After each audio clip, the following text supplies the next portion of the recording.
안녕하세요. 시사바리스타 뉴스 백브리핑 오늘 순서 함께 하시겠습니다. 저는 허재영 기자입니다. 여러분 건강관리 잘 하고 계시죠? 네, 우리 정말 이 위기도 잘 이겨내도록 해봅시다. 우리는 정치적으로도 앞서가는 민주시민이지만 보건, 방역 이런 부분에서도 세계적인 선진시민이죠. 그죠? 저들과는 다릅니다. 우리는 다르다. 깨시민들은 다르다. 누구냐? 주옥순 씨 이런 자들과 우리는 다릅니다. 지금 그 엄마부대 대표인가요? 이분이 방역 무슨 뭐 조사 뭐 어디 자기가 뭐 들렀는지 이런 거 철저하게 다 얘기를 해야 되는데 이런 거에도 협조를 안 하고 있다고 보도가 있더라고요. 이분이 자기 그 유튜브 방송에서 뭐 찜질방에서 잤다 그랬나? 그 집회 끝나고 나서 뭐 그렇게 얘기했다가 나중에 그게 막 문제가 되니까 나 그런 얘기 한 적 없어. 뭐 이렇게 또 말바꿈하고 있고 뭐 그런데요. 그래 놓고 방역 당국이 정확하게 동선을 확인하려고 그러는데 그건 또 협조 안 하고 있고. 참. 이게 말이죠, 여러분. 이분들이 이렇게 당당한 건 우리 법이 물러터져서 그렇습니다. 법이. 이게 방역법 뭐 그런 거 이렇게 위반을 하면 우리나라 같은 경우는 고작 그래봤자 300만 원 벌금 300만 원 그 정도밖에 안 돼 있어요. 그러니까 방역법을 제정해가지고 국회에서 시급하게 통과시킨 것까지는 잘했는데 올해 초에 그런데 이 처벌 수위가 너무 낮은 거예요. 이 정도로까지 협조 안 할 줄 몰랐지 이 인간들이. 그래서 이 국가에서 하지 말라는 집회를 강행해도 이 방역법 위반으로 그래봤자 300만 원 벌금밖에 안 됩니다. 아니 정광훈, 뭐 주옥순 이런 사람들이 유튜브 슈퍼챗으로 하루에 수천만 원씩 버는 사람인데 겨우 300만 원 그게 뭐 겁나겠습니까 이 사람들이? 아이고 진짜. 그래서 지금 대만 같은 경우를 좀 참조해 볼 필요가 있는데 대만은 우리나라보다 훨씬 그 여러 가지 면에서 사회 제도라든지 이런 면에서 우리나라보다 훨씬 민주적인 국가거든요. 이 나라가. 그런데 이 나라가 지금 이 방역법 우리나라처럼 이제 비슷하게 이제 가지고 있는데 그거를 위반하면 최대 4천만 원까지 위반하게 그렇게 그 벌금 물도록 그렇게 돼 있어요. 자가격리 이런 것만 위반해도 최대 4천만 원까지 벌금을 부과를 합니다. 실제로 대만 지역 언론 살펴보니까 어떤 주민 2명이 자가격리 규정 위반했다고 해가지고 한 2천만 원, 2,800만 원 요 정도 사이에 벌금을 받았다라는 뉴스가 있더라고요. 우리나라 여행객도 자가격리 대만에서 그 위반해가지고 610만 원인가 요 정도 벌금 낸 적이 있다는 보도도 있어요. 그러니까 아무튼 우리나라에서 지금 이 300만 원에 가지고는 이거는 이 주옥순 씨나 정광훈 씨나 이런 사람들은 신경도 안 씁니다. 이 사람들 하루에만 유튜브로 300만 원 이상씩 버는 사람들이에요. 이거 법을 다시 바꿔야 됩니다. 처벌 수위를 높여야 돼요. 이 정도로까지 안 지킬지 몰랐지. 방역법을 우리가 처음에 만들 때만 해도. 그리고 제가 지난 방송에서요, 여러분, 그 광화문 집회 그 허가해준 판사 이중적인 판결을 한 거 가지고 제가 이제 문제 삼았잖아요. 노동자들이 집회한다고 할 때는 방역이 우선이다 그러면서 금지해 놓고 정강훈이 집회한다 그러니까 표현의 자유가 우선이다 이러면서 또 집회를 허가하고. 근데 제가 이 판사 탄핵 판사 징계 뭐 이런 거 이제 국민청원이 올라왔는데 이것만 해서는 안 된다. 이 판사들이 이런 판사들이 계속 나올 수 있기 때문에 그때마다 판사 다 탄핵시키고 징계하고 이렇게 되면 뭐 재판 어떤 독립성이라든지 이런 거에 대한 이제 시비가 붙을 수 있기 때문에 그거보다 더 중요한 게 뭐냐? 궁극적으로 법을 바꿔야 된다라고 제가 설명드렸잖아요.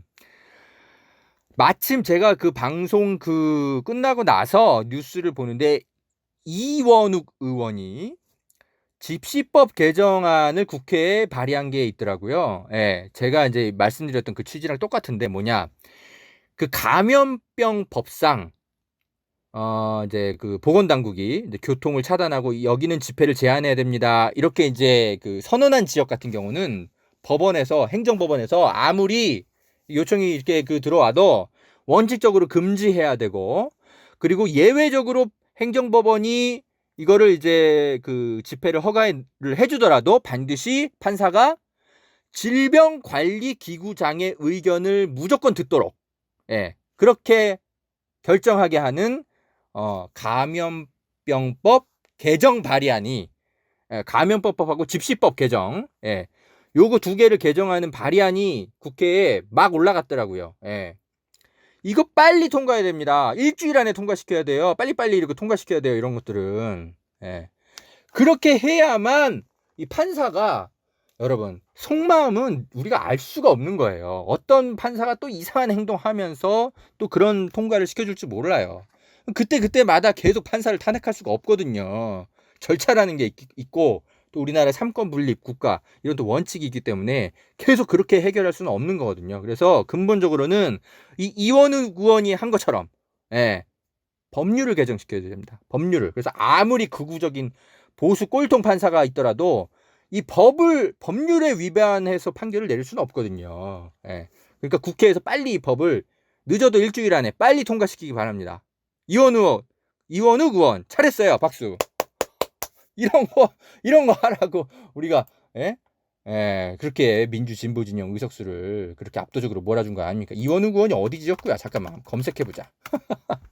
잘 모르는 국회의원이에요, 제가. 이분이 경기 화성시 예, 선거구의 더불어민주당 의원이네요. 예, 이분 아주 잘했어요. 예, 이거 빨리 통과시켜주세요, 국회에서. 자, 그리고 그 조중동 언론들이 지금 그 정부가 방역 실패해가지고 지금 코로나 확산하고 있는데 광화문 집회 탄만한다 이러면서 계속 기사를 쓰고 있나 봐요.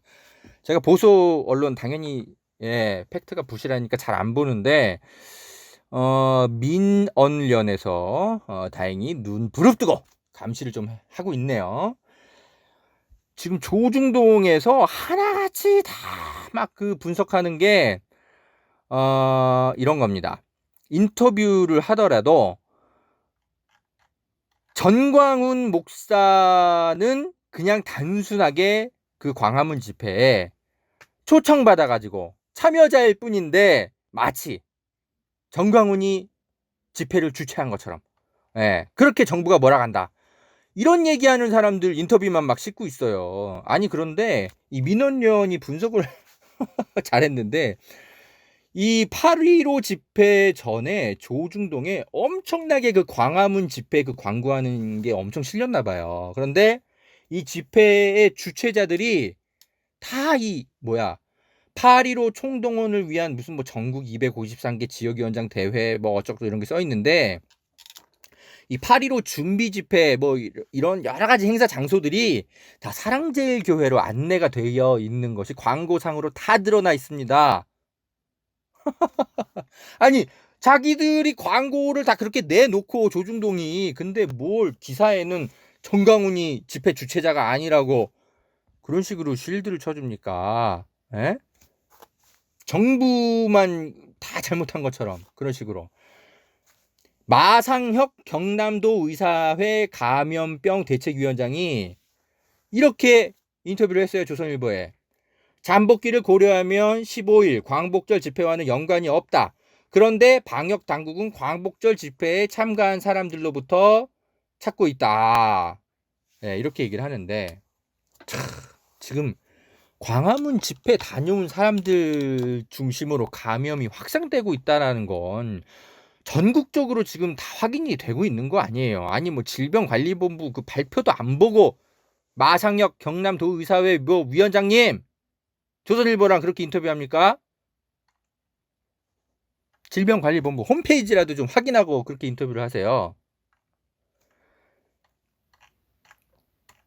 물론 그 정부가 약간은 그 뭐랄까 방역에 이제 느슨했던 것도 아주 틀린 말은 아니에요. 반은 맞고 반은 틀립니다.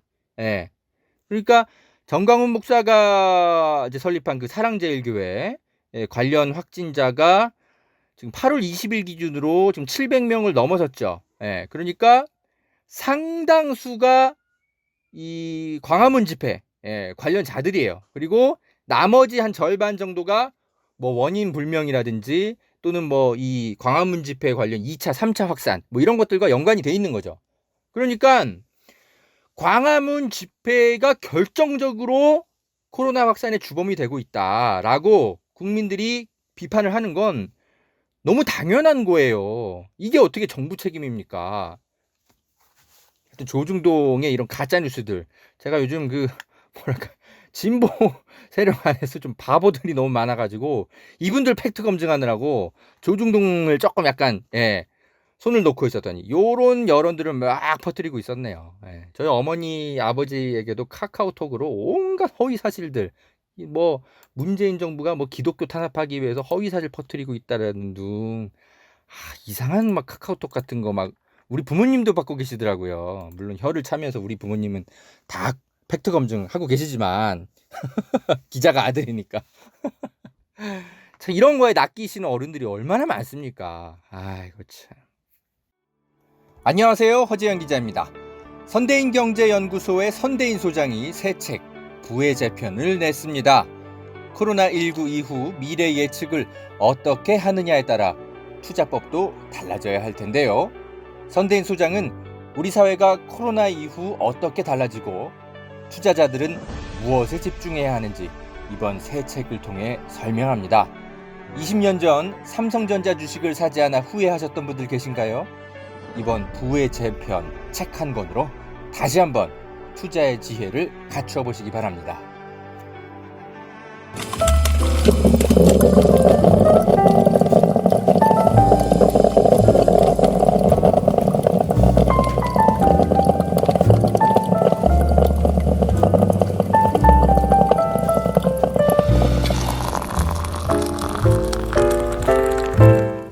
자, 이런 상황인데 지금 또 의사들이 뭐 파업을 하겠다는 둥 어쩐다는 둥 지금 또 막 그러고들이 있죠. 지금 그 정부랑 의사협회랑 뭐 이게 좀 이제 의견 충돌이 있는 게, 이제 정부는 어쨌든 의사 수를 OECD 평균 수준에 가깝게 좀 확대를 하려고 하는데, 의사들은 그러면 안 된다 뭐 그러면서 지금 맞서고 있는 거죠. 이게 어느 정도 수준으로 의사들이 좀 억지를 부리는지 조금 팩트를 짚어드려야 될 것 같아요. 지금 OECD 보건통계 2019년 자료를 제가 좀 보니까 우리나라가 말이죠, 거의 OECD 최하위 수준이에요. 그 인구 1000명당 활동의사 수가. OECD 평균이 2017년 기준으로 OECD 평균이 1000명당 의사 수가 3.5명인데 우리나라는 2.3명이에요. 그러니까 터키가 1.9명이고 그 위가 바로 한국 2.3명이에요. 터키보다 약간 많은 숫자고, 야, 거의 우리나라랑 비슷한 수준의 나라들이 다 어떤 나라들이냐면 이렇게 터키, 폴란드, 멕시코, 일본, 칠레, 뭐 이런 나라들입니다. 가장 그 인구 1000명당 활동 의사 수가 많은 곳이 이제 그리스가 1000명당 6.1명의 의사고요. 오스트리아가 5.2명, 독일이 4.3명의 의사, 스위스가 4.3명의 의사, 뭐 이럽니다. 지금 뭐 의료 공백 엄청나게 벌어진 이탈리아, 이번에 코로나 때문에 거기도 인구 1000명당 활동 의사 수가 의사가 4명이에요. 그러니까 OECD 평균 3.5명보다 많아요. 그러니까 우리나라는 지금 고작 터키보다 조금 많은 의사 수, 인구 1000명당 보유하고 있는 거예요. 올려도 한참 올려야 됩니다. 너무 당연한 거 아닌가요? 이게 의사들이 말이죠, 이거 제 추측입니다만 모르겠어요. 이게 왜 의사 수가 많아지고 그러면, 지금은 의사 수가 굉장히 적다 보니까 상대적으로 이제 그 뭐랄까 수요와 공급 법칙에 의해서 의사들의 임금이 높을 수밖에 없죠. 근데 만약에 이제 OECD 평균 수준이 되면 아무래도 뭐 모르겠습니다. 뭐 대기업 정도 평균 노동자 수준의 연봉 뭐 이런 거 받는 의사가 될 수 있겠죠. 그렇게 되기 싫으니까 계속 이렇게 반대하고 그러는 거 아닌지 모르겠습니다. 아니 그래도 우리가 의사인데 어떻게 대한민국 평균 노동자의 월급 정도만 받는 직업군이 될 수 있어? 우린 그렇게는 안 되지. 우리 전문직인데. 이렇게들 생각하고 계신 거 아닌가 싶습니다. 예. 이거 반드시 문재인 정부 방침대로 가야 됩니다. 많은 국민들이 똘똘 뭉쳐야 돼요. 이거 뭐 의사들이 뭐 자기들 뭐 의사 면허 반납하겠다는 둥, 뭐 시험 안 의대생들은 뭐 국가고시 그거 안 치르겠다는 둥 선언하고 있는데 하지 마세요. 괜찮아. 의사할 사람 많아. 그런 말씀 드리겠습니다. 예, 우리나라가 OECD에서 인구 1000명당 활동 의사 수가 최하위, 터키보다 약간 높은 수준에 있다는 거. 예. 말씀을 드리겠습니다. 최소한 이탈리아 정도 수준은 가야 되지 않겠습니까? 예. 인구 1000명당 4명입니다. 우리나라는 겨우 2.3명의 의사고요. 자, 좀 더 진행해 보겠습니다. 뭘 좀 오늘 더 얘기해 보고 싶냐면, 여러분 제가 그 민주진보 진영 그 국회의원이 180명 이상 있는데, 그러면은 우리 국회가 뭐가 어떻게 달라지고 있는지 조금 자주 확인해 볼 필요가 있다고 제가 말씀드렸죠. 그래서 오늘은 이런 걸 가져왔어요.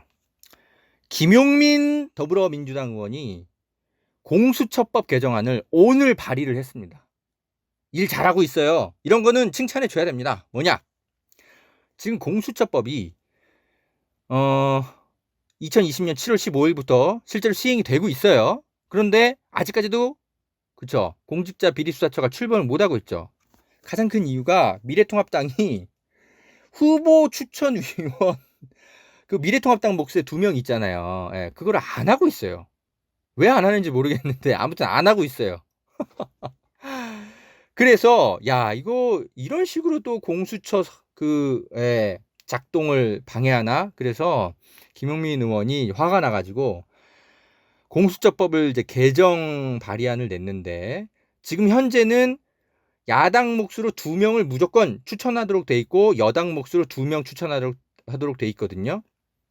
근데 이거를 여당 야당 구분하지 않고 국회에서 4명을 추천하는 것으로 하고 구체적인 사항은 국회 규칙으로 정하도록 그렇게 했습니다. 그리고 추천위원회 의결도 제적 3분의 2 이상 찬성하는 것으로 그렇게 좀 더 합리화했다라고 이렇게 발표를 했네요.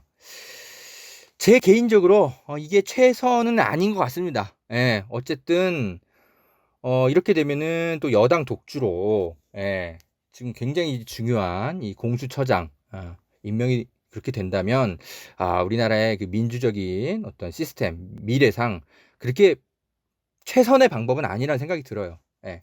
그런데 이건 제 개인적인 판단인데요. 김용민 의원이 오죽했으면 이런 공수처법 개정안을 냈을까? 예. 저는 일단 심정적으로 공감이 됩니다. 예. 그리고 국회에서 이렇게 여야 구분 없이 4명을 추천하더라도 무소불위로 막 하는 게 아니라 국회 규칙으로 정하도록 여당 몇 명, 야당 몇 명 추천할지 그렇게 정하도록 했기 때문에 만약에 모르겠어요. 미래통합당 당신들 이런 식으로 목리 부려가지고 공수처법을 아예 무력화시키면 김용민 의원이 개정안 발의한 거 통과될 수도 있습니다. 그러니까 이렇게 최악의 법을 최악의 법이라면 좀 너무 과한가요? 어떤 최악의 결과를 맞지 않으려면 빨리 공수처장 임명 동의 협조하세요. 당신들 몫에 2명이 있는데 왜 그걸 추천을 안 해? 이거 직무유기죠. 그냥 공수처가 설치되는 걸 출범하는 걸 그냥 싫으니까 어떻게든 막으려고 하는 거 아닙니까? 일단 김용민 의원 일 잘하시고 계세요. 계속 몰아붙이세요. 이 법이 제가 꼭 옳다고는 얘기 안 하겠어요. 다만 미래통합당 김용민 의원 무서우면 빨리 공수처장 추천위원 빨리 2명 추천하세요. 자, 그리고 우리 법사위에 얌전한 목소리를 갖고 있지만 그 안에는 엄청난 뼈 때리는 무기를 가지고 계신 제가 개인적으로 너무 친한 최기상 의원입니다. 예, 제가 이분과는 굉장히 관계가 두터워요. 이분 진짜 참 의원입니다. 참 판사셨어요. 법원에 계실 때도.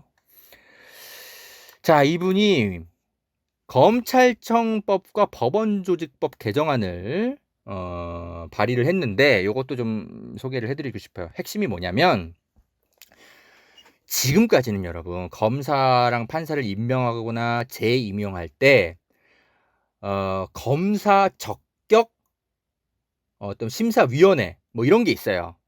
검찰 인사위원회 이런 것들이 있는데, 그리고 법원조직법에서도 법관 인사위원회 이런 것들이 있는데, 이거를 조금 이제 지금 현재까지는 어떻게 운영되고 있냐면 이 위원회 위원으로 대부분 다 법조인들 출신으로 임명이 되고 있어요. 그러니까 법조인들의 시선으로만 판 검사들이 임용되거나 재임용될 때 이제 심사에 참여하는 거죠. 그런데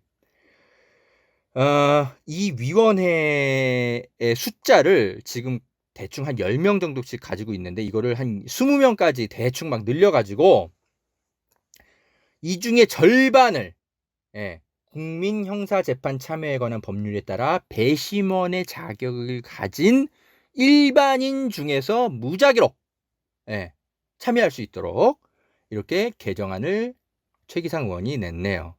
그러니까 정리하면 판검사 임용할 때 지금까지는 법조인들끼리 알아서 막 자기들끼리 손뼉 치고 박수 쳐서 자기들 구미에 맞는 사람들만 심사를 했단 말이죠. 그런데 이제는 저 같은 사람들도 참여할 수 있는 거예요. 일반인의 시선으로 참여해서 이런 판사는 좀 문제 있네, 재임용 탈락. 이런 검사는 문제가 있네, 재임용 탈락. 우리도 발언권을 행사할 수 있도록 그렇게 검찰 인사위원회와 법관 인사위원회, 법원조직법에 따라서 법관 인사위원회 요거를 규정하는 걸 바꾸는 그런 법안 개정안을 발의를 했네요. 최기상 의원님 잘하셨습니다. 이것도 여러 가지 논의 과정을 거쳐서 국회에서 통과되면 이건 정말 전적으로 전 찬성이네요. 이건 너무 좋은 법안 같습니다. 이런 거 의회 독재를 해서 더불어민주당만으로도 그냥 빨리빨리 통과시켜 버리세요. 사법개혁 갑시다. 이런 거 하라고 우리가 민주진보 개혁진영 180석 190석 만들어준 거 아닙니까? 그죠? 갑시다. 최기상 의원, 김용민 의원 칭찬합니다. 박수. 워낙 뉴스가 많아가지고 제가 제대로 이렇게 법안 발의하는 것들을 설명을 그동안 좀 잘 못했네요. 자, 여러분 여기까지 뉴스백 브리핑 1부 하고요. 2부에서는 그 정경심 교수 그 표창장 그 위조 사건 그거 이제 재판 과정에서 상당히 뭐랄까 좀 이상한 부분들이 나오기 시작했는데 아주 경제 법조팀에서 검찰을 굉장히 당혹하게 할 만한 그런 기사들이 나온 게 있어요. 이거 제가 내용을 좀 잘 알거든요. 이거 좀 같이 좀 분석해보는 순서를 2부에서 같이 갖겠습니다. 잠시 후에 함께 하시겠습니다.